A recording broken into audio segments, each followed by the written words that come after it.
Erica is going to talk about navigating the intersection of the consumer trends, public health regulations, and business interest in food innovations. How can we collaborate to ensure that healthy, affordable, and delicious products remain on the shelf?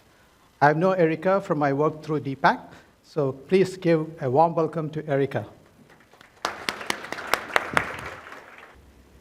Good morning, everyone. Thank you for joining me today. My name is Erica Cao, and I have the privilege to serving as an innovation, regulatory, and nutrition advisor at Lactalis Canada. In this role, I navigate the intersection of consumer needs, public health priorities, and regulatory landscape. And all of these help shape products that meet the evolving demands of Canadians. Have you ever had a favorite product, one that is absolutely delicious, healthy, and affordable, checking all the right boxes, and then one day, you can't find it on the shelves anymore? Gone. Devastating. Can't even. Now, there could be many reasons why it's gone. Perhaps it wasn't selling as well as expected, or the cost of producing became too high. Maybe it didn't align with changing consumer trends or the regulatory environment that allows it to thrive. Whatever the reason, it's a reminder of the delicate balance between consumer demand, product innovation, and business sustainability. The question I pose to you today is, how can we collaborate effectively to ensure that healthy, nutritious, and delicious products not only make it to the shelves, but stay there? Now, as we explore how to keep healthy, affordable, and great-tasting products accessible, it's important to understand the ecosystem that makes this possible. Each stakeholders play a unique and interconnected role in shaping the food landscape. At the center of this ecosystem are the consumers. Their preference for health, affordability, and taste drive demand, influencing every other part of the system. Next, we have the retailers, who determine what product makes it to store shelves. Through pricing, placement, and availability, retailers directly shape what consumers can access. Then there are the manufacturers, like Lactalis Canada. We develop and bring products to life, ensuring that they align with consumer preference and meet the highest quality standards. But we don't act alone. We depend on farmers and suppliers to provide sustainable, high-quality raw materials. A critical piece of this ecosystem is public health agencies, like Health Canada. These organizations identify the needs of Canadians, whether it's addressing vitamin deficiencies, reducing sodium, or improving overall dietary habits. Their insight helps shape the regulations that guide manufacturers, ensuring products are not only safe but transparent, but also aligned with public health priorities. Finally, regulators turn these product priorities into actionable standards and guidelines, creating a framework for the entire ecosystem. Their work ensures the safety, transparency, and consumer well-being remain central to the food industry. While every stakeholder plays a vital role, the reality is that even when a product is healthy, affordable, and loved by consumers, it might not always succeed. Sometimes, business needs and ecosystem dynamics force tough decisions. On the next slide, we will explore an example of this delicate balance. It teaches us about sustaining products in this complex system. Let me introduce you to our Astro Protein and Fiber. Astro Protein and Fiber is a prime example of how this ecosystem comes into play. It was a product that checked every box. Consumer loved it, it was health-forward, and innovative. And yet, despite its potential and recognition, it faced challenges in sustaining its place on shelf. Let's take a look at the product. Astroprotein and Fiber was the first yogurt in Canada to combine protein and fiber. It offers dual benefits: long-lasting energy and enhanced gut health. It addressed a significant dietary gap, as approximately half of Canadians do not consume enough fiber. Additionally, yogurt is a natural source of calcium, a nutrient essential for bone health. By providing this convenient option of protein, fiber, and calcium, Astroprotein and Fiber supports Canadians in meeting their nutritional needs. But here's the reality. Innovation comes at a cost. Products like Astroprotein and Fiber requires elevated production expense. For example, high-protein formulation relies on premium dairy products, and these significantly increase ingredient cost. Additionally, the product includes inulin, a prebiotic fiber for its health benefits, but also one of the more expensive fibers on the market. Despite the benefits, consumers weren't willing to pay for the premium price needed to sustain this product. While they loved the idea of a healthier snack, affordability ultimately drove their purchasing decisions. This price point created a barrier, and the volume needed to make this product sustainable simply just wasn't achieved. The product lasted on the market for 16 months. It was launched in August 2021, and it was killed in December 2022. And so as we review the discontinuation of this product, we can't help but question whether our marketing initiatives were strong enough to convey the healthfulness and value of this product to our consumers. However, we must acknowledge the limits on health claims that businesses are permitted to make. While the product offers significant benefits, regulation often limits what we can communicate. Hold on to this thought as we explore the intersection of public health and regulatory framework in the next section. Looking at consumer insights, Astroprotein and Fiber was a prime example of how products were innovative, aligned with consumer needs, and ahead of its time. However, its journey also highlighted the challenge of navigating a rapidly evolving consumer landscape where trends shift faster than ever, and preferences are nuanced. To better understand why products like Astroprotein and Fiber show both promise and challenges, let's take a step back and examine the broader consumer trends shaping the food industry today. First, affordable indulgence. With rising costs affecting households across Canada, affordability is more important than ever. But consumers are not willing to compromise on quality or enjoyment. They're looking for products that strikes the perfect balance, offering indulgence and unique flavors while remaining accessible within their budgets. Next, we see the rise of health-conscious and better-for-you movement. Health is no longer just a goal, it's a lifestyle. Consumers are demanding functional foods that deliver benefits like gut health, heart health, or improve immunity. They also want products that cater to their specific dietary needs, such as lactose-free, gluten-free, or plant-based options. Another significant trend is the desire for restaurant quality at home.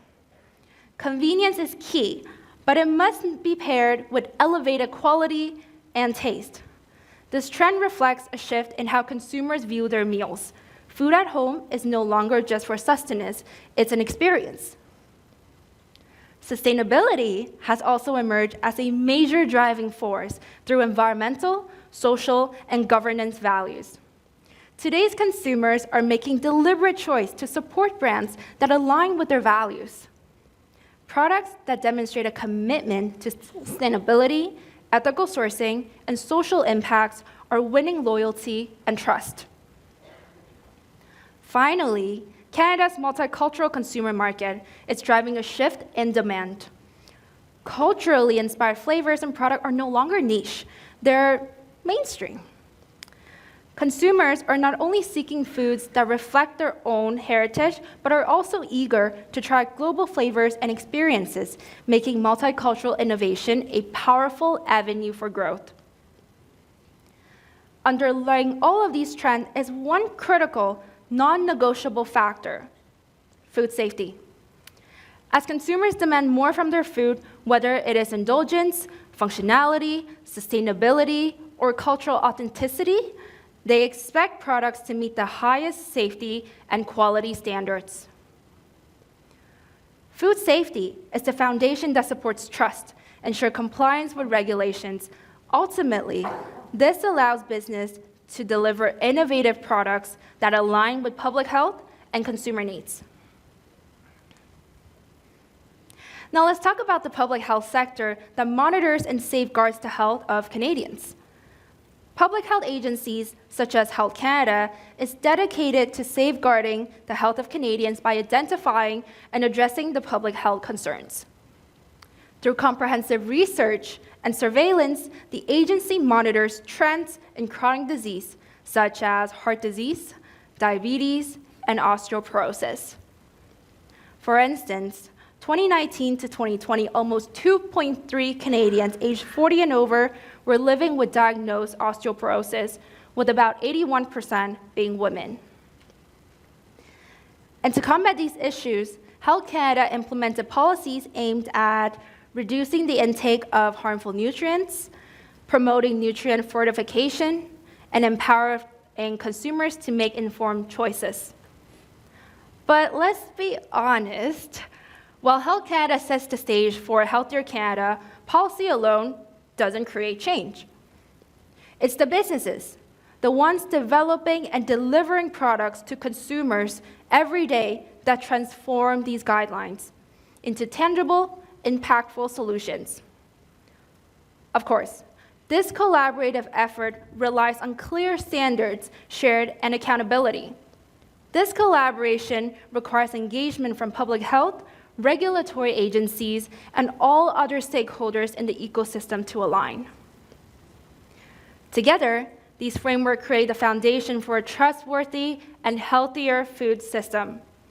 In the next slide, we will explore how these regulations shape the landscape and drive the balance between public health priorities, consumer needs, and business innovation.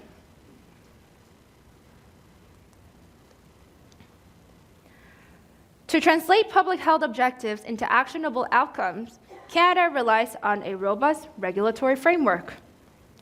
These are some of the examples of the key regulations addressing public health initiatives, which are front-of-pack nutrition labeling, which we're all familiar with. We have sodium reduction targets, and they're voluntary at the time, mandatory and voluntary fortification, vitamin D fortification in dairy products, and supplemented food regulation, as well as nutrition labelings, where most prepackaged foods are required to display a nutrition facts tables, providing consumers with essential information where they can keep themselves informed. These regulations form the backbone of Canada's strategy to align industry practices with public health goals, ensuring that the food environment supports a healthier and safer choice for all Canadians. Now let's talk about a unique challenge in the food industry, specifically dairy, on nutrient reduction claims, particularly when it comes to cheese. In Canada, making a claim like reduced sodium requires a minimum 25% reduction in the nutrient compared to a similar product. While the standard works well for many food, it presents a significant hurdle for cheese. You see, sodium plays a critical role in cheese production. It's not just there for taste. Sodium is essential for preservation, helping to inhibit microbial growth, and ensure safety throughout the product's shelf life. It's also crucial for achieving the right texture and flavor that consumers love and expect. Reducing sodium by 25% could compromise these qualities, leading to a shorter shelf life and potential food safety risk. It could also affect the cheese texture and flavor, making it less appealing to consumers. For a product like cheese, while quality and safety are non-negotiable, this creates a real dilemma. Under current regulations, if a product doesn't meet the 25% reduction threshold, we simply can't make a nutrient reduction claim. This limits how effectively we can communicate incremental improvements to consumers. For example, if we're able to reduce sodium by 15%, that's still a meaningful improvement, but we can't highlight that on the label. This is just one example of how thoughtful adjustment to regulations as regulatory reforms could create win-win scenarios for both consumers, the industry, and public health. It's not about lowering standards.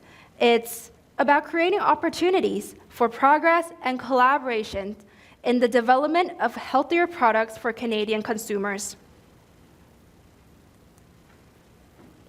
Now let's circle back to the business that produced the product we've been discussing. Let me introduce you to Lactalis Canada, the company I am proud to represent. At Lactalis, our mission is to enrich and nurture the lives of Canadians by delivering quality, innovative, and sustainable products. From everyday staples like Siggy's yogurt, Black Diamond cheese, Lactantia milk and butter, we strive to meet Canadians' needs while staying ahead of industry trends. This commitment reflects our core values, sustainability and community impact, and creating products that makes a real difference. Astroprotein and fiber is a prime example of how we bring these values to life. But let's take a moment to talk about the realities of the business side of innovation. Creating healthier, more sustainable products comes at a cost.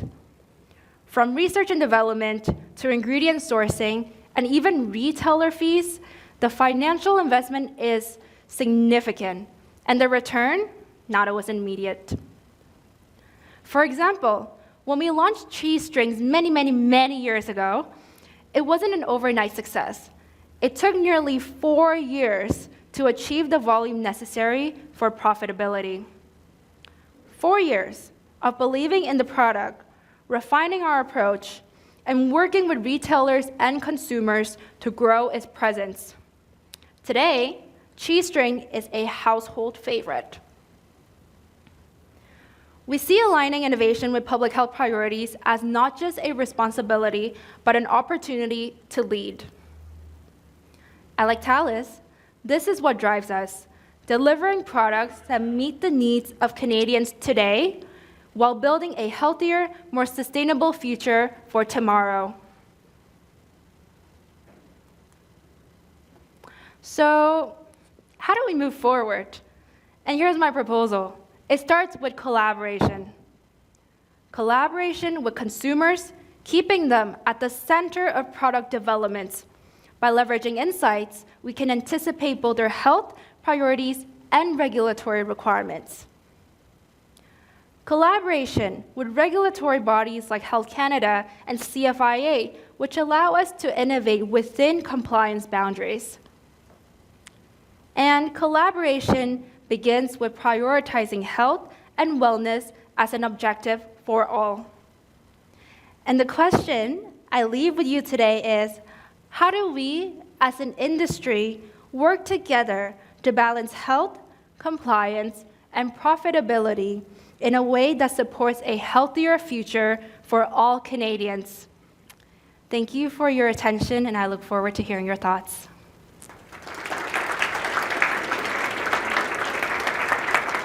Thank you, Erica. That was a wonderful presentation. I like the passion for bringing in consumer trends, regulatory requirements, and all the things together to make sure that we come up with a product and appreciate Lactalis' involvement in that. So we are open up for questions. So if anybody has any questions, please ask for the mic and introduce yourself and shoot the question.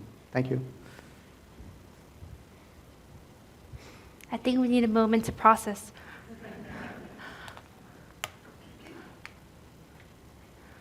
Yes. Can you get the mic here, please? Or I can hear you, and I can repeat it. Okay, good. $1 million question. It's Joel from Farm Central. Do brown cows make chocolate milk? My granddaughter asked me this, and I have to That's a have good an question. answer. Yes. I don't know. I don't think so. But maybe she needs to ask Santa. Maybe Santa will know.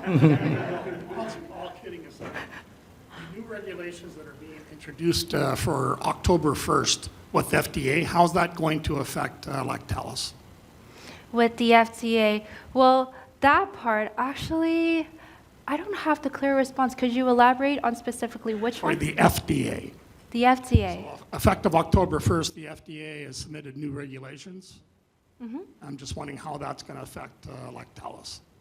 At Lactalis internally, I believe I was not involved in that particular discussion, but my boss is right there. Perhaps John Dilley will be able to respond.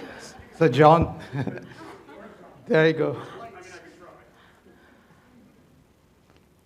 We actually have very different regulatory groups between Canada and the US. But how do we perceive it? And when we do interact and we do go back and forth, there always will be some pressure back onto Canada with introduction of those regs in the US. I'm not familiar with them in depth, so I can't comment. But in general, we look to them. We look internationally to what regulations are coming into place. And then we try to see how do we think those are going to be implemented here in Canada. So when we look at some of the things that are changing, such as like in Europe, natural smoke flavoring, those types of things like that, we always look to those and assess those and then bring them in. But I'm not personally involved in the assessment of the US regulations. We'll have a group that does that, and then they'll provide us what they think is their assessment at this point in time. Yeah. But we look across the globe when things are changing, because we do export everywhere. Thank you, John. Any other questions? I see one at the back. Hi. You mentioned in your first example where it was a great product, but unfortunately it didn't last too long on the market, and it kind of made me think about how there seems to be a disconnect between consumers wanting food security, wanting consciousness, but not willing to pay for that. Do you have an example from Lactalis or others where there was a successful launch and why they were able, or how they were able to bridge that gap of addressing their needs, but increasing the expense to be able to have them afford that? Yeah, that's such a great question, and I wish I have the solution for that. We see it as a challenge in Lactalis Canada, which is, and I imagine as all of these companies as well, is with consumer expectations of having something that's more healthier, more sustainable. A great example is on a more sustainable packaging. We know they care, but do they care enough to pay for the elevated cost? And this is always a dilemma in push and pull. At this time, because it's so new, perhaps the economy of scale hasn't been achieved. So it is more expensive for us. And ultimately, it's how do we transition that cost? Do we absorb it? Do we pass some of it to the consumers? How are we able to regulate and manage these elevated costs is always a question. And we know consumers are facing inflation. They are feeling the cost of groceries. And a lot of the time, it's not one single key player that is creating these elevation costs. It's not just the retailer. It's not just the producer. It's all of the factors above coming together that creates these type of change. So I don't know. I think we need to work together to find out about how we can solve this in the next 5 to 10 years. I expect there's going to be a shift, but I don't think the expectation of having a healthy, more sustainable product, this type of vision, I don't think is going to go away. If I may add, how do you tell the story of this great product to the consumer so that they can connect with the product, right? Yes, exactly. That's a really important one, too. Exactly, Dinesh. You got it right to the point. It's that value proposition a lot of the time, it's not that consumers are not willing to spend the money, if we're talking about like very, very highly general. It's not that they're not willing to spend the money, it's they have to see the true value of this product. And so what are the languages that we can use to communicate or elevate this, highlight these health properties, but at the same time remaining within the boundaries. So it's a very delicate balance, and I think it's something that we're constantly working with towards to. We want people to be healthier, we want them to buy healthier product, and we want them to see the value of these products. Right. Any more questions?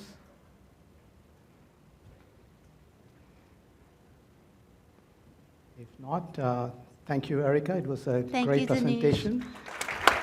Thank you. Thank you. Okay.